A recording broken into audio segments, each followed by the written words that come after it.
আপনাদের দেখো পাঁচমিশালি তরকারি। একটু চিংড়ি মাছ নিয়েছি, চিংড়ি মাছটা কষাবার সময় দেবো কাঁচা।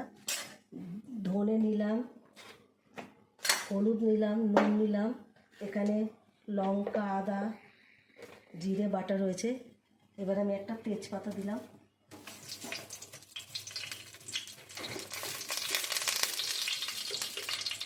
একটু জিরে ফোড়ন দিলাম,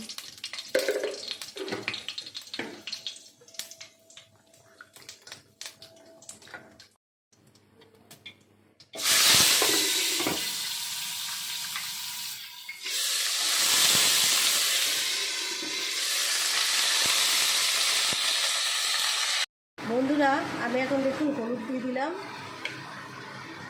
এবার আমি জিরে বাটা দেবো, 2 চামচের মতো জিরে বাটা দিলাম, লঙ্কা বাটা দিলাম 2 চামচ, এবার নুন দিয়ে দিলাম 3 চামচ। পরে লাগলে আপনারা চেক করে দেখে পরে আবার দেবেন। এবার আমি একটু দিলাম ধনের গুঁড়ো,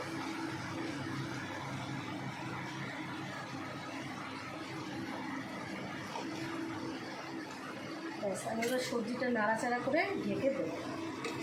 চিংড়ি মাছটা দিয়ে দিলাম, তাহলে স্বাদটা আরও বাড়বে ভাজার দরকারে। এবার আমি মাছের মাথাগুলো বেটে রস করে দিয়ে দিলাম।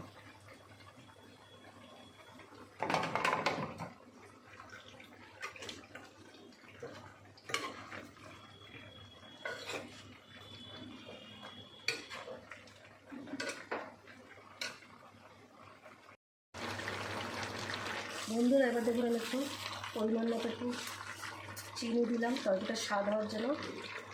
এবার আমি রাঁধুনি বেটে রেখেছিলাম, সেই রাঁধুনিটা দেবো, তাতে আরও সুন্দর টেস্ট হয়, গন্ধটাও সুন্দর বেরোবে।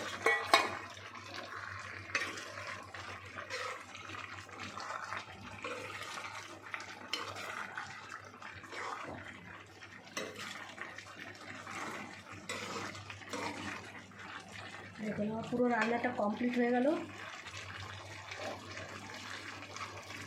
এবার আমার ভিডিওটা দেখে লাইক, সাবস্ক্রাইব, শেয়ার করবেন, আপনাদের কাছে অনুরোধ রইল।